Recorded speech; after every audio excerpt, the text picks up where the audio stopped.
आजचा व्हिडिओ हा महाराष्ट्रातील सर्व शाळांसाठी अत्यंत महत्त्वाचा आहे। आजच्या व्हिडिओमध्ये आपण UDIS प्लस वर ड्रॉपबॉक्स मधील असलेले विद्यार्थी आपण कशा पद्धतीने क्लिअर करावे, ड्रॉपबॉक्स मधील विद्यार्थी क्लिअर करणे म्हणजेच नेमके काय याबाबत सविस्तर माहिती आपण या व्हिडिओमधून प्रत्यक्ष समजून घेणार आहोत। यासाठी व्हिडिओ हा कुठेही स्किप न करता पूर्ण पहा। तत्पूर्वी नमस्कार, मी सचिन पाटील, शाळा पूज्य आचार्य भिसे माध्यमिक व उच्च माध्यमिक विद्यालय कासा, टेक्नो एज्युकेशन या चॅनलवर आपले सहर्ष स्वागत आहे। आपण या चॅनलवर जर नवीन असाल तर व्हिडिओ खाली असलेल्या सबस्क्राइब टॅबला क्लिक करून त्यासमोरील बेल आयकॉनला क्लिक करा, जेणेकरून अशीच नवनवीन माहितीचे अपडेशन आपणास मोबाईलवर सहज मिळतील। आजच्या व्हिडिओमध्ये आपण UDIS प्लस वर ड्रॉपबॉक्स मध्ये असलेल्या विद्यार्थ्यांना अपडेट करायचं, त्यांना क्लिअर करायचं म्हणजे काय आपण जर पाहिलं तर आज बरेच शिक्षक हे संभ्रमात असताना दिसत आहेत। परिपत्रक आलं आणि परिपत्रकानुसार आज प्रत्येक शिक्षक ड्रॉपबॉक्स मधील विद्यार्थी क्लिअर करण्यासाठी आपल्या परीने प्रयत्न करतो आहे। मात्र मी या ठिकाणी दोन महत्त्वाच्या गोष्टी सांगू इच्छितो।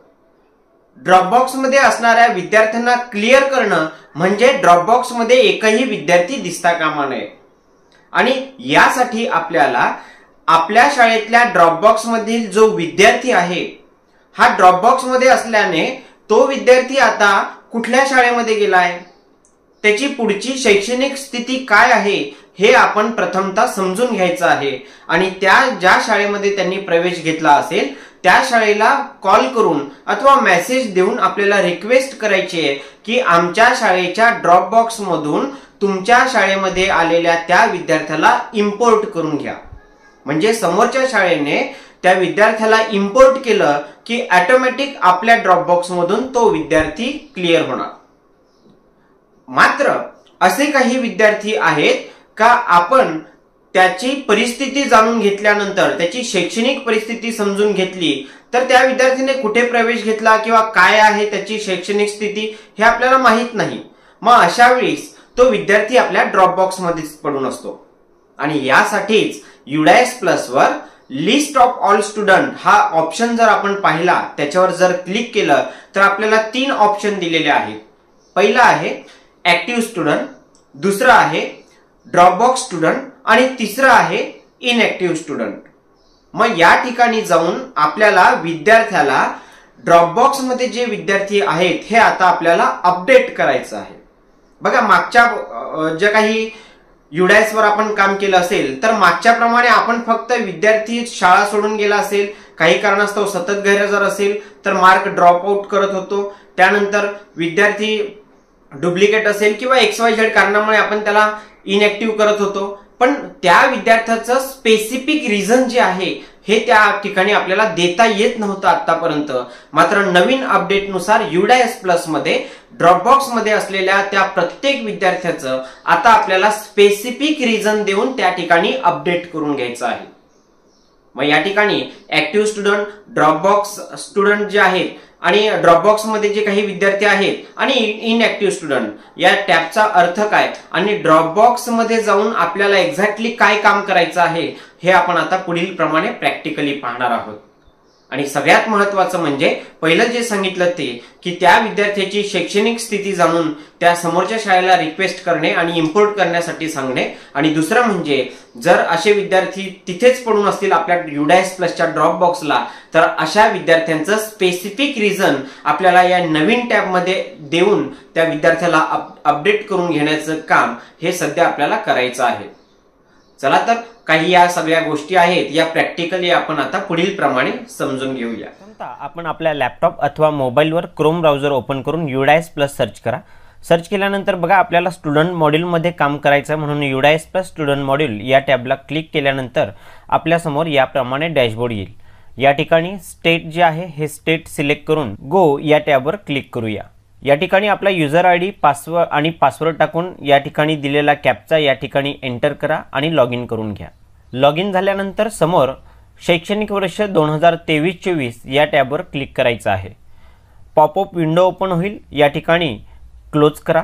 या डॅशबोर्डवर डाव्या बाजूला अनेक टॅब आपल्याला दिसत आहेत। एक्झॅक्टली आपल्याला आता या टॅबवर काम काय करायचं आहे तर लक्षात घ्या, ड्रॉपबॉक्समधल्या असलेल्या विद्यार्थ्याला आपल्याला कमी करायचं आहे. याचा अर्थ ड्रॉपबॉक्समधील विद्यार्थ्यांना एकतर ज्या शाळेत गेले आहेत त्या शाळेला कॉल करून रिक्वेस्ट करून त्यांना इम्पोर्ट करण्यासाठी विनंती करायची, आणि दुसरा म्हणजे जे काही या ठिकाणी नवीन अपडेट आलेली आहे त्या अपडेटनुसार प्रत्येक विद्यार्थ्याला स्पेसिफिक रिझन देऊन आपल्याला अपडेट करायचं आहे ड्रॉपबॉक्समध्ये. मग हे कसं करावं, यासाठी डाव्या बाजूला आपण बघू शकतो वरून 3 नंबरचा ऑप्शन आहे लिस्ट ऑफ ऑल स्टुडंट. पुन्हा या टॅबवर क्लिक केलं की पुन्हा 3 अनटॅब दिसतात आपल्याला. एक ॲक्टिव्ह स्टुडंट, सेकंड आहे ड्रॉपबॉक्स स्टुडंट आणि तिसरा आहे इनॲक्टिव्ह स्टुडंट. आपण ॲक्टिव्ह स्टुडंटवर जर क्लिक केलं तर आपल्या शाळेमध्ये सध्या परिस्थितीमध्ये जे शिक्षण घेणारे विद्यार्थी आहेत या विद्यार्थ्यांची लिस्ट आपल्याला समोर दिसणार आहे. याप्रमाणे हे सर्व विद्यार्थी ही ॲक्टिव्ह स्टुडंट आहे. आपल्याला या ठिकाणी काहीही करायचं नाही. मात्र इनव्हॅलिड किंवा विद्यार्थ्यांचा आधार कार्ड बदल काही असेल किंवा इथलं जे स्टेटस इनव्हॅलिड असेल तर अशा विद्यार्थ्याला अपडेट करण्यासाठी आपल्याला या विद्यार्थ्याच्या नावावर क्लिक करून त्या विद्यार्थ्याला आपण सहज ॲक्टिव्ह स्टुडंटमधून अपडेट करू शकतात. आता पुढे पाहणार आहोत ड्रॉपबॉक्स स्टुडंट. ड्रॉपबॉक्स स्टुडंट या ठिकाणी जे काही अपडेशन आपल्याला करायचं आहे प्रत्येक विद्यार्थ्याला स्पेसिफिक रिझन देऊन अपडेट करायचं आहे, आणि हीच माहिती आजच्या या व्हिडिओमध्ये अत्यंत महत्त्वाची आहे. बघा, ड्रॉपबॉक्स स्टुडंटमध्ये प्रत्येक विद्यार्थ्याच्या सेकंडला जो टॅब आहे अपडेट ड्रॉपबॉक्स स्टेटस, म्हणजे विद्यार्थ्याला ड्रॉपबॉक्समध्ये आत्तापर्यंत आपण सहज टाकत होतो. ड्रॉपबॉक्समध्ये मात्र विद्यार्थी गेल्यानंतर तो कुठल्या कारणामुळे ड्रॉपबॉक्समध्ये पडलेला आहे याचं रिझन देणं आज गरजेचं आहे, आणि हे कशा पद्धतीने द्यावं हे आपण या ठिकाणी पाहत आहोत. चला तर एक एक स्टेप बाय स्टेप सगळी माहिती समजून घेऊया. कुठल्याही विद्यार्थ्याला आपल्याला अपडेट करायचं असेल तर त्या विद्यार्थ्याच्या सेकंड लास्ट कॉलममध्ये या ठिकाणी आपण बघू शकतो अपडेट ड्रॉपबॉक्स स्टुडंट.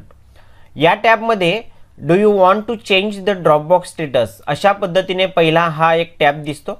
या ठिकाणी आपण चेकमार्क करायचा आहे. बघा, चेकमार्क केल्यामुळे हे 2 ऑप्शन ॲक्टिव्ह झाले. जर मी हा चेकमार्क काढला तर आपण याच्यावर कितीही क्लिक केलं तर तो टॅब ओपन होणार नाही. म्हणून पहिल्यांदा पहिलं काम करायचं आहे या बॉक्समध्ये चेकमार्क द्यायचं. आता स्टुडंट स्टेटसमध्ये या टॅबवर जर आपण क्लिक केलं तर आपल्याला अशा पद्धतीने 5 टॅब आलेले दिसतील. प्रत्येक टॅबचं महत्त्व काय आहे हे आपण या ठिकाणी आधी समजून घेऊया.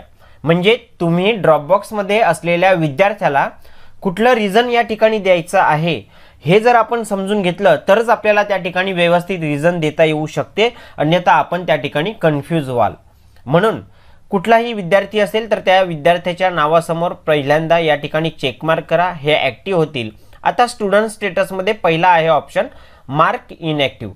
जर मी मार्क इनॲक्टिव्ह सिलेक्ट केलं तर ते कोणासाठी आहे तर सिलेक्ट जेव्हा रिमार्कमध्ये असलेल्या यावर मी क्लिक केलं तर लक्षात घ्या, आपल्या शाळेमध्ये विद्यार्थ्याची डबल एंट्री झाली असेल किंवा एखादी चुकून एंट्री झाली असेल किंवा तो विद्यार्थी डेथ झाला असेल तर या 3 कारणांसाठी आपल्याला पहिला टॅब निवडायचा आहे या ठिकाणी मार्क इनॲक्टिव्ह. या मार्क इनॲक्टिव्हवर क्लिक केल्यानंतर रिमार्कमध्ये 3 पैकी जे त्या विद्यार्थ्याचं योग्य रिझन आहे, ज्या कारणामुळे तो ड्रॉपबॉक्समध्ये पडलेला आहे, हे रिझन या ठिकाणी आपल्याला द्यायचं आहे. जसं काय या ठिकाणी ड्यू टू डेथ म्हणून मी एक ऑप्शन निवडला, म्हणजे एखाद्या विद्यार्थ्याचं मयत झालं असेल किंवा चुकून एंट्री झाली असेल तर रॉंग एंट्री किंवा डुप्लिकेट एंट्री म्हणजे डबल एंट्री झाली असेल तर मी हा पर्याय घेणार. जो पर्याय तुमच्या त्या विद्यार्थ्याला ड्रॉपबॉक्समधील विद्यार्थ्याला लागू होतो ते टॅब या ठिकाणी सिलेक्ट करा आणि या ठिकाणी अपडेट म्हणायचं आहे.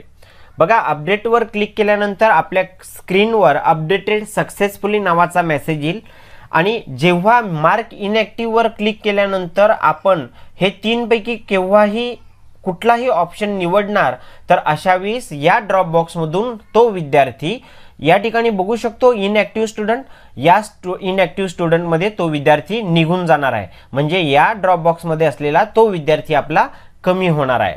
मात्र हे केव्हा होणार आहे, जेव्हा आपण मार्क इनॲक्टिव्ह हा टॅब निवडणार तेव्हा. म्हणजे मार्क इनॲक्टिव्ह कोणासाठी निवडावा हे आपल्याला नक्की समजलं असेल. आता पुढचं कारण बघूया आपण. या ठिकाणी पुढचं कारण आहे ते म्हणजे लेफ्ट स्कूल विदाऊट TC, म्हणजे विद्यार्थ्याने TC न घेता शाळा सोडलेली आहे. आणि करंटली तो मार्क ड्रॉप आउट म्हणजे तो करंटली ड्रॉपबॉक्समध्ये पडलेला आहे, मग अशा वेळेस तो विद्यार्थी असा असेल ड्रॉपबॉक्समध्ये, तर अशा वेळेस हा टॅब निवडायचा. आता याच्यासाठी रिमार्क्स कोणकोणते आहेत ते समजून घेऊ. मी पुन्हा सिलेक्टवर क्लिक करतो. इकॉनॉमिक रिझन असू शकते, काही पैशाच्या निमित्ताने किंवा काही अडचणीमुळे त्याने शाळा सोडली असेल, नोकरीच्या बहाण्याने, किंवा आता विद्यार्थी आहे काही कामानिमित्ताने बाहेर गेला असेल. Student absent since many days, बऱ्याच कालावधीपर्यंत असा विद्यार्थी या ठिकाणी सतत गैरहजर असेल तर आपल्याला हा टॅब निवडायचा आहे. आणि सतत गैरहजर असलेल्या विद्यार्थ्यांना सुद्धा आपण ड्रॉपबॉक्समध्ये टाकलेला आहे, मग अशा वेळेस आपण हा 3 नंबरचा ऑप्शन निवडायचा आहे. त्यानंतर तो जर अनाथ असेल तर हा ऑर्फन नावाचा हा पर्याय निवडायचा आहे. ट्रान्सपोर्टेशन डिफिकल्टीज, त्याला येण्या जाण्यासाठी वाहतुकीच्या अडचणीमुळे त्या विद्यार्थ्याने जर शाळेत येत नसेल तर अशा वेळेस त्याला आपण ड्रॉपबॉक्समध्ये टाकलं असेल तर ते रिझन द्यायचं आहे. किंवा याच्या व्यतिरिक्त आणखी काही रिझन असेल तर अदर रिझन जे आहे या ठिकाणी हा टॅब सिलेक्ट करायचा आहे. आणि यानंतरच शेवटी या ठिकाणी अपडेट नावाचा हा टॅब आहे, या अपडेटवर आपल्याला क्लिक करायचं आहे. बघा पुन्हा एकदा सांगतो, आपल्याला हे 2 टॅब ॲक्टिव्ह करण्यासाठी चेकमार्क द्यावा लागेल आणि त्यानंतर हे जो टॅब त्या विद्यार्थ्याला लागू होतो ते निवडायचं आहे. यानंतर आहे left school with TC non drop out. अशा विद्यार्थ्याला जर सिलेक्ट केलं तर त्याची रिझन काय आहेत ते पाहूया. ॲक्टिव्ह फॉर इम्पोर्ट, म्हणजे त्या ठिकाणी तो इम्पोर्ट होण्यासाठी ॲक्टिव्ह आहे, पण समोरच्या शाळेने त्याला इम्पोर्ट केला नसेल तर आपण या ठिकाणी हा ऑप्शन निवडू शकतो. Studying in other school in same block, म्हणजे सेम ब्लॉकमध्ये दुसऱ्या शाळेमध्ये जर तो विद्यार्थी असेल तर आपण हा पर्याय निवडावा. मायग्रेटच्या संदर्भात हे 3 टॅब देण्यात आलेले आहेत. सो अशा पद्धतीने आपण आपल्या त्या विद्यार्थ्याला जो टॅब ॲक्टिव्ह होतो किंवा जो टॅब लागू होणार आहे तो या ठिकाणी आपल्याला ॲक्टिव्ह करायचा आहे. यानंतर आहे left school without TC. Without TCने तो जर गेला असेल आणि तो नॉन ड्रॉप आउट असेल तर अशा विद्यार्थ्याचं रिझन आपल्याला या ठिकाणी द्यायचं आहे. जे आधीच्या टॅबचं रिझन होतं सगळे तेच टॅब आहेत, मात्र फरक लक्षात घ्या. आधीचा विद्यार्थी हा TC घेऊन गेला होता, मात्र एखादा विद्यार्थी TC न घेता त्याने शाळा सोडली असेल तर अशा वेळेस आपल्याला योग्य तो या ठिकाणी टॅब निवडून त्याचा अपडेट करायचा आहे. आणि सगळ्यात शेवटी आहे left school with TC currently mark drop out, मात्र तो करंटली ड्रॉप आउटमध्ये आहे सध्या आणि त्याने शाळा सोडली आहे. मग अशा वेळेस आपल्याला त्या टॅबला जर आपण सिलेक्ट केलं तर त्याखाली असलेले रिझन आपल्यासमोर येतात. इकॉनॉमिक रिझन, एम्प्लॉयमेंट, स्टडीन अब्सेंट सिन्स मेनी डेज. म्हणजे थोडक्यात जर पाहायला गेलं तर या स्टेटसमध्ये मार्क इनॲक्टिव्हमध्ये जर पाहिलं तर डेथ, डुप्लिकेट एंट्री या गोष्टी आहेत आणि शाळा सोडून गेला मात्र TC शिवाय आणि TC घेऊन, अशा पद्धतीने काही कारणं आहेत या ठिकाणी देण्यात आलेली आहेत. लक्षात घ्या, प्रत्येक ड्रॉपबॉक्समधल्या प्रत्येक विद्यार्थ्याला हे व्यवस्थित त्याचं स्पेसिफिक रिझन या ठिकाणी द्यायचं आहे आणि अपडेट करायचं आहे. यानंतरच ड्रॉपबॉक्समधलं आपलं काम हे पूर्ण झालेलं आहे असं आपलं लक्षात येईल. आपण या ठिकाणी बघू शकतो ड्रॉपबॉक्समध्ये किती विद्यार्थी सध्या आहेत तर त्याचा आकडा या ठिकाणी दिलेला आहे. या आकड्यावरून आपल्याला लक्षात येईल का आपल्या एवढे विद्यार्थी या ठिकाणून आपल्याला क्लिअर करायचं आहे. आता क्लिअर करणं म्हणजे मी आधीही सांगितलं, एक तर समोरच्या शाळेला रिक्वेस्ट करून इम्पोर्ट करायला सांगणे आणि दुसरं म्हणजे आता या ठिकाणी जे विद्यार्थी ड्रॉपबॉक्समध्ये पडून आहेत त्यांना या पद्धतीने टॅब देऊन ॲक्टिव्ह करून त्यांना अपडेट करून घेण्याचं काम आपल्याला सध्या तरी करायचं आहे. सो मला असं वाटते की आपल्याला दिलेली सगळी माहिती ही नक्कीच समजली असेल. जशी नवीन अपडेट UDAS प्लस संदर्भात या ठिकाणी येईल तसं मी देण्याचा माझा प्रयत्न असेल. मी आशा करतो की दिलेली माहिती हे आपणास नक्की समजली असेल. चला तर भेटूया पुढील एका नवीन व्हिडिओमध्ये. धन्यवाद.